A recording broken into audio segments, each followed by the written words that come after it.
Salam sejahtera dalam nama Tuhan kita Yesus Kristus bagi kita semua.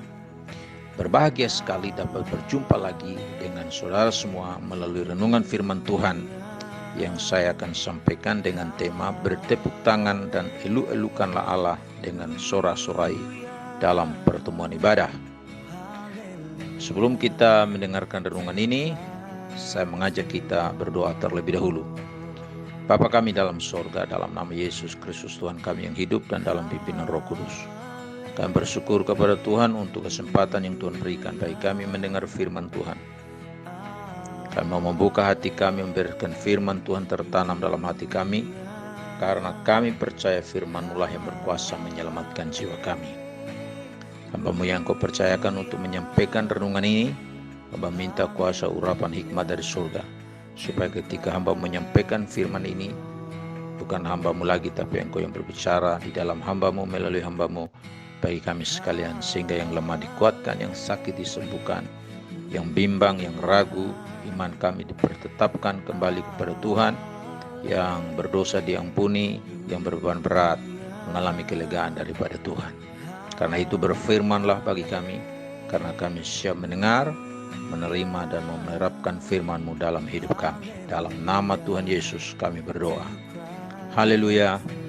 Amin. Firman Tuhan dalam Mazmur 47 ayat 2 berkata, "Hai segala bangsa, bertepuk tanganlah, elu-elukanlah Allah dengan sorak-sorai." Bapak Ibu Saudara-saudara yang kekasih, kalau kita secara jujur menilai bagaimana kehidupan ibadah yang berlangsung di dalam gereja, masih banyak orang Kristen yang beribadah kepada Tuhan secara asal-asalan tanpa disertai sikap hormat dan takut akan Tuhan. Hal ini bisa dilihat dari hal-hal yang sederhana. Datang beribadah tidak tepat waktu, suka terlambat, masih suka ber-SMS ria, ber-WA saat ibadah berlangsung, buat status di Facebook dan sebagainya. Kalau kita menyadari akan kehadiran Tuhan yang berhadirat di tengah-tengah pertemuan ibadah kita, saya percaya kita tidak mungkin melakukan tindakan-tindakan seperti itu. Ada pula yang kita lihat ketika datang beribadah atau dalam pertemuan ibadah, raut muka tetap cemberut dan tidak ada semangat sama sekali.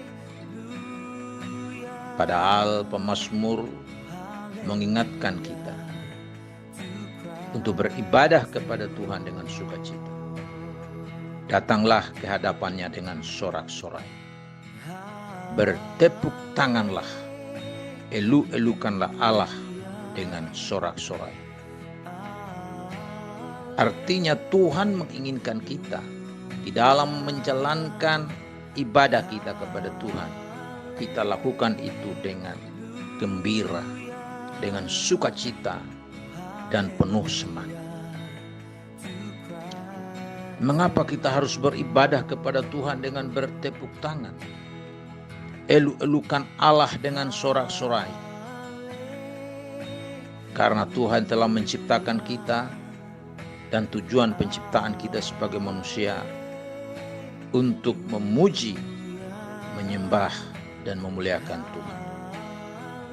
Oleh karena itu, pertanyaan yang perlu kita tanyakan pada diri kita sendiri, sudahkah kita menyembah Tuhan? Sudahkah kita memuliakan namanya dengan segenap hati, dengan segenap jiwa, sebagai perwujudan dari kasih kita, bakti kita, ibadah kita kepada Tuhan? Bapak Ibu Saudaraku yang dikasih dalam Tuhan, kita harus bersukacita oleh karena Tuhan telah menebus dosa-dosa kita dan menyelamatkan kita. Kita bersorak-sorai, bertepuk tangan, bergembira, bersukacita dalam kehidupan beribadah kepada Tuhan, karena Dia telah menjadikan kita umat pilihan-Nya.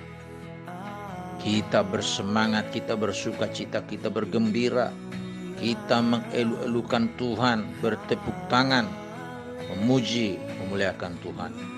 Karena Tuhan adalah gembala agung kita. Dan kita semua yang percaya kepadanya adalah kawanan domba gembalaannya. Kita bergembira karena Tuhan itu baik. Kasih setianya untuk selama-lamanya. Dan kesetiaannya tetap turun-temurun. Saya percaya jika kesadaran ini ada dalam diri kita, bahwa kasih karunia Tuhan yang begitu besar, Tuhan sudah nyatakan dalam kehidupan kita. Sudah seharusnya lah hal itu mendorong kita untuk beribadah kepada Tuhan dengan bertepuk tangan, elu-elukan Tuhan dengan penuh semangat dan penuh kasih yang menggebu-gebu kepadanya.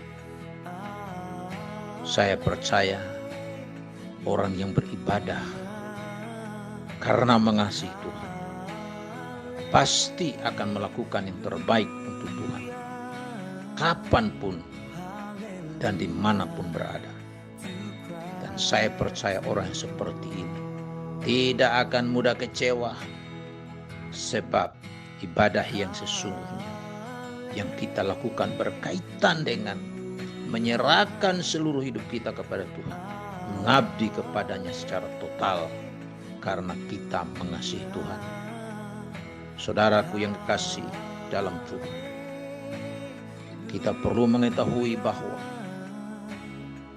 objek utama di dalam ibadah kita kepada Tuhan bukanlah pendeta, bukanlah pastor, bukanlah majelis, bukanlah manusia atau siapapun yang mungkin orang terhormat karena memiliki jabatan-jabatan tertentu di pemerintahan dan sebagainya yang beribadah dalam pertemuan-pertemuan ibadah kita. Fokus utama kita, objek utama kita dalam ibadah adalah Tuhan Yesus Kristus. Maka kita harus beribadah kepada Tuhan dengan mengelu-elukan Dia, dengan bersorak-sorai, dengan penuh sukacita, dengan bergembira, dan kita lakukan itu semua dengan hati yang tulus, hati yang penuh dengan sukacita, dan bukan karena terpaksa. Karena firman Tuhan berkata, kita harus mengasihi Tuhan dengan segenap hati, dengan segenap jiwa, dan mengasihi sesama kita manusia seperti kita mengasihi diri kita sendiri. Itulah hukum yang terutama dan yang terutama. Dan di dalam kedua hukum ini tergantung seluruh hukum Taurat dan kitab para nabi. Karena itu mari kita beribadah kepada Tuhan dengan mengelu-elukan Allah, dengan bersorak-sorai, dengan penuh sukacita, sebagai bukti dari kasih kita kepada Tuhan yang kita nyatakan melalui kehidupan ibadah yang kita jalankan, bukan saja ketika kita berkumpul bersama-sama, tapi itu merupakan keseluruhan dari kehidupan kita, menunjukkan ibadah kita kepada Tuhan. Kiranya Tuhan memberkati kita sekalian. Amin. Bapa Surgawi, kami bersyukur untuk firman Tuhan yang baru saja kami sudah dengarkan. Tolonglah kami supaya kami sungguh-sungguh menjalankan kehidupan ibadah yang sesuai dengan kehendak Tuhan, dengan bertepuk tangan mengelu-elukan Tuhan, dengan bersorak-sorai, dengan bersukacita, dengan penuh semangat karena kasih kami kepada Tuhan. Kami berdoa bagi umat-Mu Tuhan yang dalam keadaan sakit, jamalah dan sembuhkan dalam nama Yesus. Jaga, lindungi, jauhkan dari sakit, penyakit, berbahaya, kecelakaan. Jaga dari virus corona, biar terpelihara sempurna di dalam Tuhan. Kami berdoa bagi yang lemah, kuatkan kembali. Kami berdoa bagi yang berdosa, diampuni, sucikan, kuduskan, agar semuanya hidup dalam satu persekutuan yang mesra dengan Tuhan. Yang menjauh dari Tuhan, tolong mereka supaya mereka tertarik untuk mendekatkan diri kepada Tuhan. Kami berdoa bagi mereka yang mempunyai pergumulan ekonomi, dalam situasi sulit seperti hari ini. Kami berdoa dalam nama Yesus.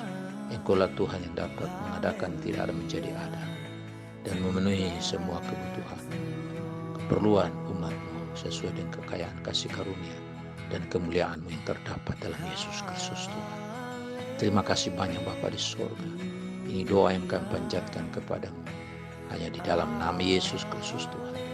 Kami berdoa dan kami mengucap syukur. Dan kami percaya semua berkat Tuhan yang Kau limpahkan atas kami sekalian. Dalam nama Yesus kami berdoa dan menerima berkat firman Tuhan. Haleluya. Amin.